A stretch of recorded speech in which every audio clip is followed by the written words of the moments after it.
All right, our first stop on the south side of Chicago. No, this isn't Leroy Brown's house. This is Mark Morales' house. So join us. Let's see what Mark's got growing in the patch.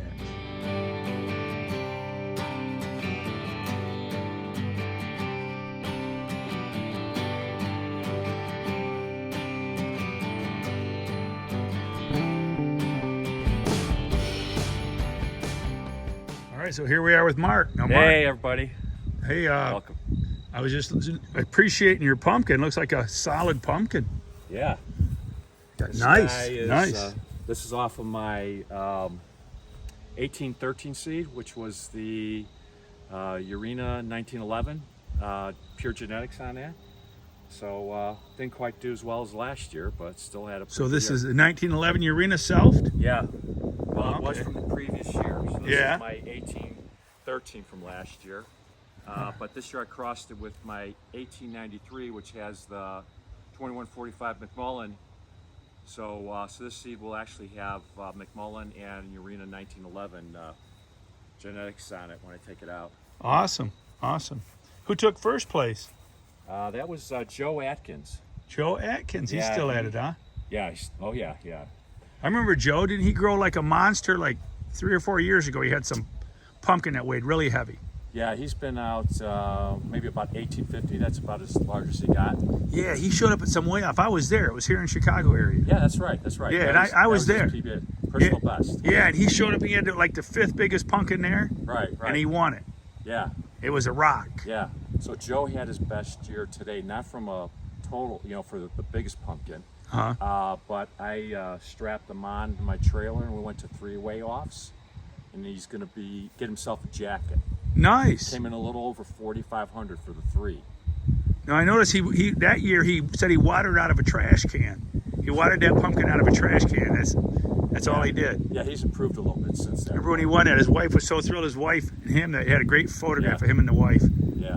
Yeah, embracing. Yeah, all right. And he squeezes out because he's on a city block in a town called Wheaton. So he doesn't have a big expanse.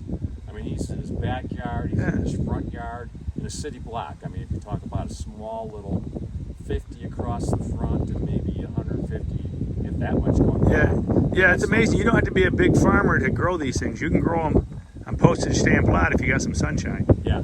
You do need some sunshine, I think. That's what Joe did too. You don't want to grow under a tree. All right, well, let's see what else you got. A whole watering system that's involved. You got a nice kitten cave. He calls it a kitten cave. Which the Chicago, Illinois Kin Cave. There you go. Chicago, Illinois. The south side of Chicago. Old Leroy Brown. Yep. But I drop a lot of names, and that's from my good friend Bubba. He showed me how to make myself a kin cave. Yeah, that's cool. I know a lot of people have. How's Phil Gronwald doing? He did all right. I don't think he had a personal best this year. I've really talked to him this year. Oh, okay. But he did all right. Maybe not as good as last year. All right, you got a nice tall house. Yeah, you got it nice and tall, so you can walk around in there.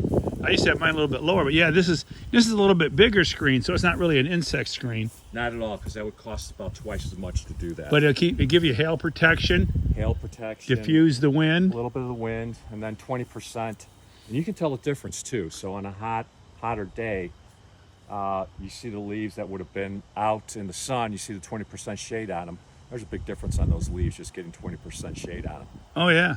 You can see the temperature. I bet it's cooler inside there than it is out here in the direct sun. And then I got another little mechanism going. So I don't know if you can see it. I love your pumpkin up there. That's awesome. Yeah, that lights up at night. Does it? Got some lights up there. Yeah, this is nice. This is tall. Yeah, so it's nice and tall. So then you've got, from a cooling system, you can see all the way through. Those are misting. So when it gets way over 90, I turn on the misters. You can see the leaves are drooping. You turn on the mister, all of a sudden they come right back up within about 20 minutes or so. Yeah, this is nice. So I turn that on, and that really helps out because it definitely is a lot warmer down here in Chicago than Wisconsin or Michigan. Yeah. And you can see this is something a little bit new. So those are the little shelters I have over the pumpkin. Now, how long is this?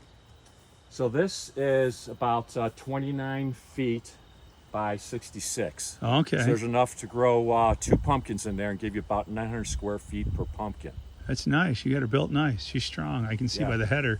You got a nice strong header. The header I threw up last year was too wobbly, and a storm took it down. I should have known better. I should have had it more solid like what you got here. Yeah, well, that's when the lumber was just out of control. Yeah. Yeah, the lumber was stupid priced. So I'm doing some other modification. I don't know if you can see this first little support here. This is new, so I'm going to do that all the way running through the full house. So I'm going to get rid of all those center posts. And now, when I want to go in and bring my trailer in, I don't have to worry about maneuvering around that. It'll go straight through. Oh, there you go. You're going to eliminate the 3 and put them off to the sides like the first one here? Yeah. I see you got this right here. Yeah. Yeah, yeah. You're just going to eliminate that. So That'll work. Yeah, so I just grow it and make sure that that guy is going to be placed. You know, the pumpkin is going to be placed in the middle, and I'm good to go then.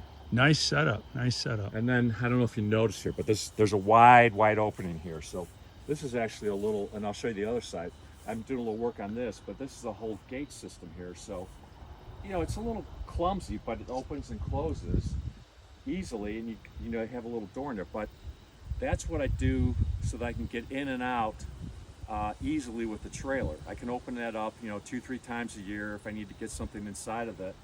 But then again, I can have it fully closed up as we can take a look at the other side. This is nice. I love all the modifications that different people make. This is awesome because I always had to rip mine apart to get in there. Yeah. Take hoops down, take the knee walls down. I had to rip it apart to get in there and get my pumpkin. So this is an awesome idea. Yeah, I totally agree, because that's what I had to do the first year in here is I had to tear half the darn, hoop house down to get my pumpkin out. I'm like, I don't want to do that again next year. Well, you're smart. You're smart. Nice, nice. It's nice to see. Nice to see the changes. I'm leaving the netting up now, but I'm going to take it down for the winter because I don't want it, to get too much away from the Sure, it'll give it a lot longer life. Right, but then still I need to redo this, but we'll see when we go to the other side. I leave the screening on the ends full year because it's not going to be affected at all. All right. You want to take a quick look at the other This is the other end. Yeah, the other end. So basically, you can pull it open and close pretty easily with this little wheel. Yeah, that's nice. There's a little eye hook that's up here which secures it. Yeah. And then, you open and close it whenever you need to get the rototiller in or, your mini greenhouse or whatever else. But then during the year, I just open it up and that's nice. in and out. Very nice. Impressive. I like it. Great design. Yeah, it is. Both sides, so whenever I need to enter one side or the other.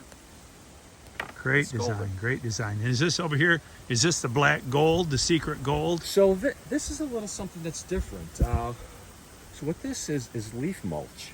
Okay. And this is what I use to bury my vines. So it's something that Joe Atkins showed me and had done before.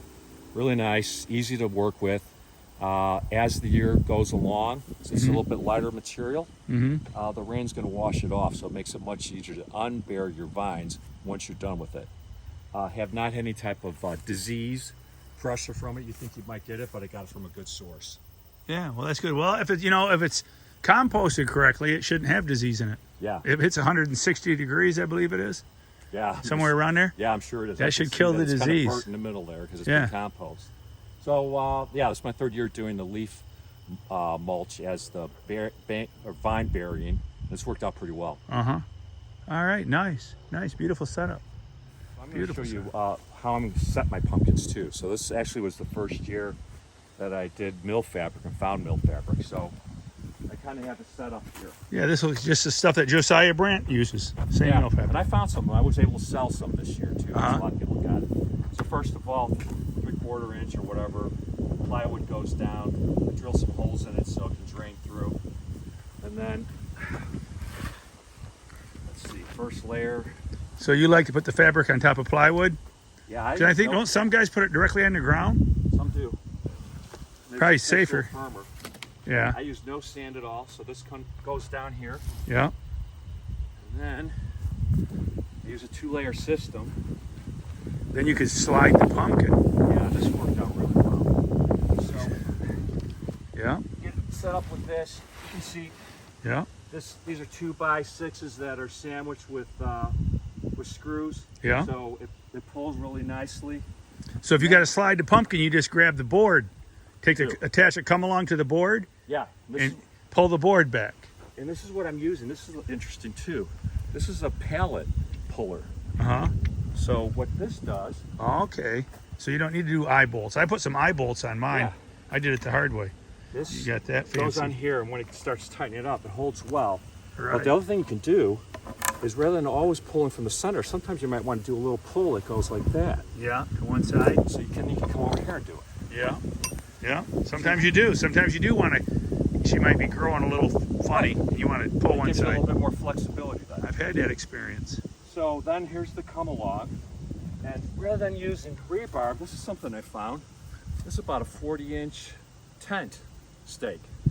You take this guy in, you pound it down in to about here, as you can see. There's one that's still in. You hook up your come along, hook it on up to the tape, and then you pull it. I pulled a pumpkin here 3 times. I pulled that guy out front. He was 1,300 pounds, easily pulled it, no problem. That's nice. I like this. This is the bigger. You're using the bigger electrical conduit. This is electrical conduit, right? Yeah. And what size is this? This is 1.5.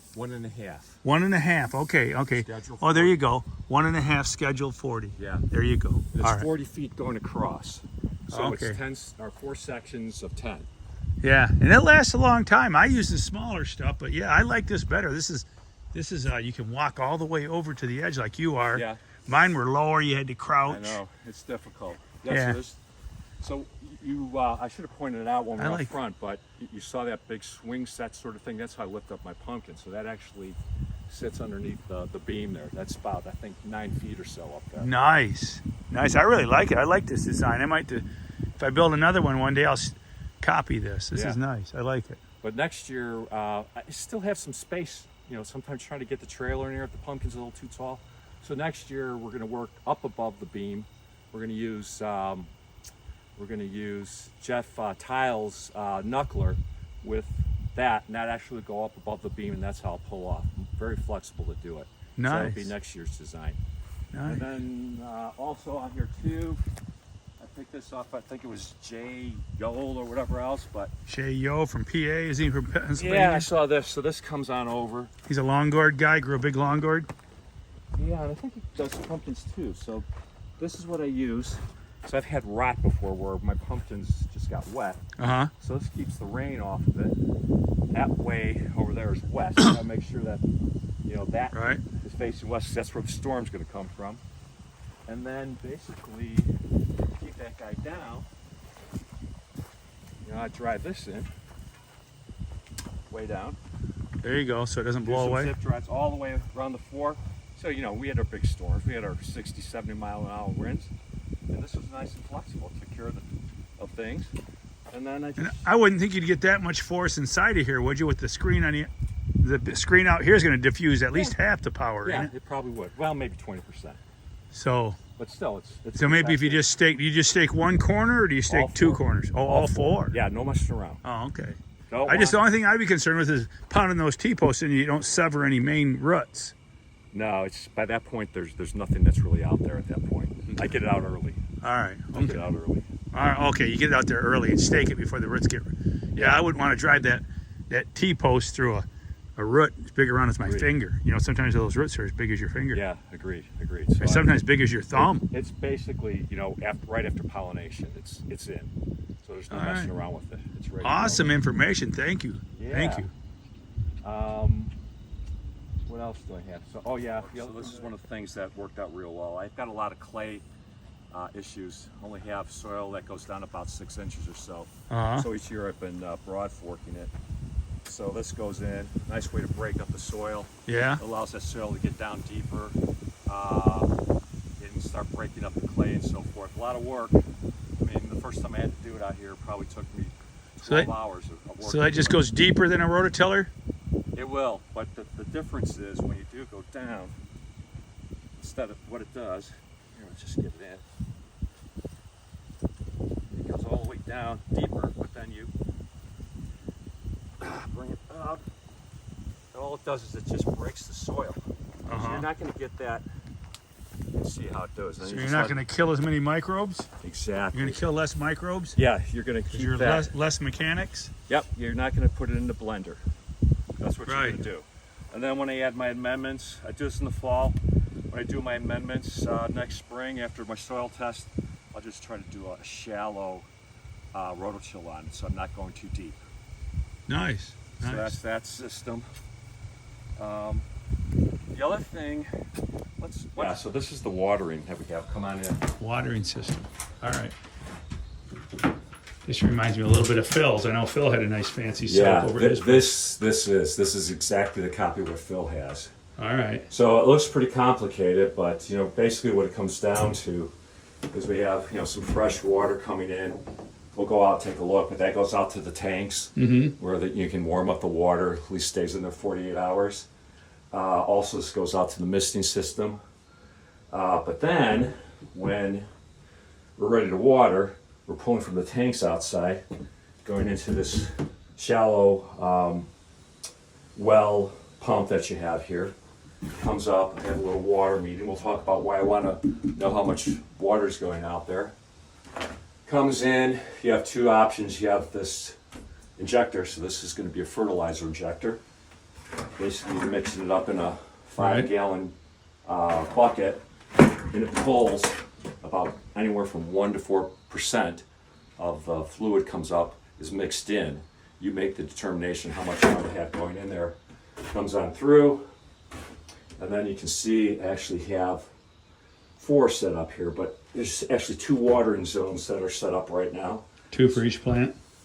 1 for each plant, and we'll go out and take a look at how that's set up. But I actually have a total of 6 watering zones that are set up out there, and I'll talk a little bit about that when we get out there.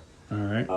But yeah, that's the watering system. And then if we walk out here, These are your tanks. You got it painted black? Yeah, so that is Schmidt is the guy that did the black tanks. So I do that too. That really just keeps the Mike algae Schmidt, down. Moby Mike? Moby Mike. He's got the black tanks? Yeah, he's the one. Yeah, that he's does got a the great black channel, great YouTube channel. He does, absolutely. So water comes in here, and then we'll drip on down into the second tank. But basically, when I'm really rocking and rolling, I'm putting one of these tanks on the full patch per day. So I still have about 24 hours of warmth going in, even when I'm rocking and rolling, really That's going like crazy. 275, 270 gallons tank? 300, somewhere around there. That's what the tank's going to take. 275 to 300? Yep. And once you cut There we it. go. Now these are the watering zones. Yeah, so we have basically 6 watering zones. If we just walk on down, you can sort of see from here. We should have seen the inside, but yeah, you got your drip tape. Your drip tape. These are for your drip tape emitters. You fasten your drip tape here, folks. Yep. You can turn it on and off. It's got its own little ball valve for going on and off. Right. There's your main feed. But I leave them all on. But what I can do then is each one of these 6 zones, I can either open or close it. And so this is going, and we're going to go all the way down. You can see there's 6 of them all the way down. Yeah. But this is going to Steve Delitus's idea of watering the plant in zones, especially once you start getting to the point where the back side of the plant is getting older and it's not asking for as much water. So what I actually had in here on one of my plants this year is I had moisture meters in it. So I could actually utilize this 6-zone watering system. So, I judged the front part of the plant, the middle of the plant, and then, well, I guess we'd call the back old, the middle, and then the new part of it, which would be the front of the plant. So as time went on, I could look at those meters, and once I saw the plant was asking for less water or more water, I could then water it by each one of those 3 zones then. Optimally, what I want to be is about 20%, 22% with my soil type of moisture on the moisture reader. So, I'm going to make sure I'm not going to be underwatering. And then when it gets to the point where I need to pull back, I'm going to know it too, and then I just adjust the valves. Yeah, that's a good way to go, because Steve Delitus flew to Michigan one year. We flew him to Michigan, and he spoke and told us about that. The old half of the plant starts using less water, so you want to water less. Yeah. And I had already grown my 2043, and I had already rotted the root system on the first half. It was too late for me. Yeah. But I did it so if I'd have had that information, I could have probably got that pumpkin a couple 100 pounds bigger. Yeah, absolutely. So, really, this whole patch, I've dropped a bunch of names, but it's all about learning from other people. They're just so accommodating, giving you information. So I always want to give them credit. Like Inside, Phil showed me how to do that whole injector system. And Phil Gronwald. And good old Bubba showed me the The kin cave, how to do that. So I will say, I will toot my own horn. I built my first kin cave in like 2002. All right, so if anybody's got a screen house, and I call it a screen house kin cave because everybody, you know, plastic greenhouse has been around forever, but with screen on it, I do believe I might have been the first guy that grew giant pumpkins that built a screen house in 2002. If you got me beat on that date, please comment on the video and tell me, hey, I don't mind. I can eat a little crow. As Marv Mitchell says, you don't want to have egg on your face, Mark. But you know me, I get egg on my face all the time. Yeah, but I mean, your videos were out there. That's what really makes the difference. Is people can go see your videos, and they pick it up, and they know exactly what they need to do to build it out. I mean, that's how I figured out how to build this thing, was watching your videos. Well, I had to grow a couple state records before other guys in Michigan started building these. Yeah. And now the state record holder in Michigan, Don Barron, he's got one of these houses. He grows in one. Yeah. So, when I saw Glenn is third year. Glenn Hoonstra. Yeah. He just won $3 grand yesterday at Dundee Pumpkin Palooza. Okay. Growing in a screen house up in... Frank did too. So third year Frank, as you talked about, has one too, right? He's got a screen house. He's growing in a screen house, He's got a really cool design too. Yeah. Everybody's got their own little modifications that make them kind of custom. Right. And it's awesome. So next year what I'd like to do is get some plastic to put over it. So if we get forecast of a 3-inch rain, I'm going to put the plastic over, similar to what Frank is doing. And then also, if I've got a big one that's going for the Illinois state record, I can close it up and probably keep it a little bit warmer. You have like Phil Gronwall, he's got mechanical plastic comes up and down. This is mechanical. Yeah, totally. All right, awesome. I'm going to cut this short. All right, we'll do a little quickie on these roads. These are for mice and rats. And you want to explain them real quick? Yeah, absolutely. So giving credit to Jim Ford from Wisconsin. He really knows about extermination. He had a lot of pressure from mice. So last year, I had little parties underneath my pumpkin, little nibbling going on underneath. I don't have the key, so I can't open them up, but these are bait and poison. The mouse goes in there, or a rat can go in there. Yeah. And there's poison in there, and they get it, and then they eat it, and then they go off and they die. There's a little brick in it also, so there's no way a raccoon's going to pull that out. And then, as you probably saw, there's a little key. I don't have it with me to open it up. So if you have little kids or pets or whatever they're going to be around, they cannot open this thing up. So it's safe for pets. I need to get one of those for where I live. We got little. What about chipmunks? You know, it's probably large enough for chipmunks. They've probably been in there too. Yeah. I mean, within a week or so, that thing is just eaten up. So they can do a lot of damage, chipmunks. Yeah. And people go, oh, they're so cute. Yeah. We can't kill Alvin. Yeah. But Alvin will eat your pumpkin. Yeah, that's when Alvin gets to be your enemy, when he eats your pumpkin. But I looked underneath my pumpkin, absolutely no mice nibbles this year, so it seemed to have worked pretty well. Kept the all right, awesome tip, you guys. You can buy those online. All right, man. Thanks. I know you're a GPC rep, Great Pumpkin Commonwealth.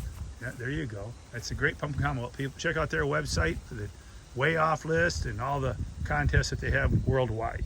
But I want to ask you about your pumpkinphoto.com. Right. What's that all about? Yeah, so it's a website that I started up. So basically, it's really dedicated to the growers community. So I've gone out to multiple way-offs. Of course, been at the GPC Award, big shows. I've gone to spring seminars. Whenever I go, I bring my camera, and then within a couple of days, what I'll do is I'll upload those to my website, and then it gives the opportunity for people to go out there and view and then download full resolution copies of all those photos, of course, at no charge. So really, it's my gift to the growing community. I'm actually working on a little bit of a photo series of all the different growers that are out there. It's a black and white series. It's kind of a Americana type of really to show these giant pumpkin growers. I think they're just really great. I mean, they're just so interesting, and the photos that I get are just so interesting. So yeah, if you get a chance, go out to my website, especially if I've been to your way off, go on out there and get copies of your picture. Check it out, pumpkinphoto.com. Check that out. We'll put a link on there in the description box. I may put a link until I get back to Michigan. Yeah. But that'll be on there because I'm headed to California. This is Bubba's road trip, headed to California. We're going to be stopping at Colorado Tuesday. Today's Sunday. Tuesday I'll be in Colorado. Drink lots of coffee. Keep yourself awake. Lots of coffee. All right, man. Thanks for the tour today. We appreciate it. All right, and here we're inside Mark's house, and this is his Halloween display. He's really into Halloween, which I have a sister who is too. He's even got lights up there. Look at the lights. So this is cool. This is cool. Awesome. And I want to mention, hey, congratulations to Pete Caspers. You said you saw him weigh his 24, 24? I'll be posting some pictures out on my website shortly. But yeah, I got to see him. I mean, he was tearing up because I mean it was very emotional for him to do it. Congratulations, Pete. He's a great guy. Been growing for a long time, and he deserves it. He does. Shot right to the top. 24-24. He shot past all of us. Yeah, he did. He did. I mean, he's been growing since he's a little kid, and I mean that's his hometown right there too. Awesome. So very emotional that he got that 24-24. It was huge. Congratulations to Pete. Yeah. Thank Mark. It wouldn't be Chicago without a deep dish pizza. And a hot one at that.